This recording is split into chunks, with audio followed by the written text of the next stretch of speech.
નમસ્કાર, આપ જોઈ રહ્યા છો સ્પાર્ક ટુડે ન્યૂઝ। મધ્યરાત્રિએ વડોદરા શહેરમાં પોલીસની નજરોથી બચવા માટે મધ્યપ્રદેશ પાસિંગની કેટલીક ફોર વ્હીલર ઇકો ગાડીઓ વડોદરા શહેરના અલગ અલગ વિસ્તારોમાં ઘૂસતી હોય છે, જેમાં 20થી 25 પેસેન્જર ભરેલા હોય છે, નાના બાળકો ભરેલા હોય છે અને ગાડીના ઉપરના ભાગે તો ટુ વ્હીલરને એવા મોટા મોટા સામાનો મૂકેલા હોય છે, જે પોલીસની નજરોથી બચવા માટે તેઓ મધ્યરાત્રિએ જ વડોદરા શહેરમાં પ્રવેશ કરતા હોય છે। 20થી 25 પેસેન્જર ભરેલા નાના બાળકો ભરેલા હોય છે અને ગાડીની ઉપર મોટી મોટી બોરીઓ પોતાના ટુ વ્હીલર અને તેના ઉપર પણ પેસેન્જર બેસાડીને લઈ જવામાં આવતા હોય છે। આ સમગ્ર ઘટના કેટલાક સમયથી સ્પાર્ક ટુડે ન્યૂઝના કેમેરામાં કેદ થઈ રહી હતી, જેમાં ચકલી સર્કલથી દાંડિયા બજાર 4 રસ્તા સુધીના અને મકરપુરા ગામ તરફ જતી ગાડીઓ જોવા મળી હતી। ગત રાત્રિએ ચકલી સર્કલથી લઈ જેલ રોડ જતા એમપી પાસિંગની ઇકો ગાડીને દાંડિયા બજાર 4 રસ્તા પર રોકવામાં આવી અને પૂછપરછ કરવામાં આવી તો તેને જણાવ્યું કે રાજકોટથી પેસેન્જર લઈને નીકળ્યા છે અને એમપી ખાતે જઈ રહ્યા છે, પરંતુ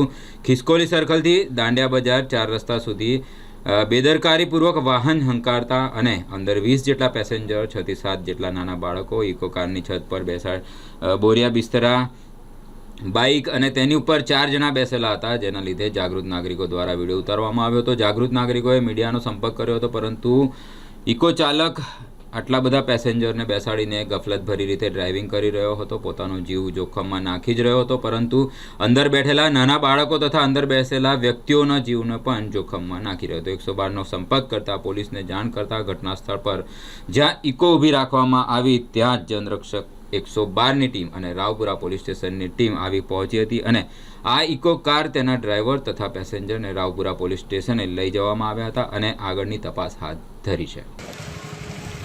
કેટલા જણ ભેગા થઈ ગયા?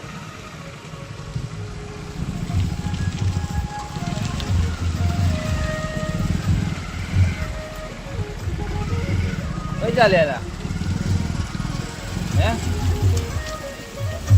કઈ ચાલ્યા હે? કઈ ચાલ્યા? એમપી જાય જવું એમપી? આ રોડ થી?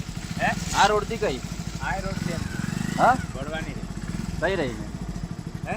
કઈ રહીને જવાના આ રોડ? અહીંથી આમ સીધું આ રોડ કઈ એમપી જાય? વહી જાય કઈ બાજુથી? મોટી બાજુ વિજયમાં બનાવી સાહેબ કઈ બાજુથી એમપી જવાય? આ રોડ થોડી એમપી જાય? કેટલા બધા જણને ભરીને લઈ ચાલ્યા?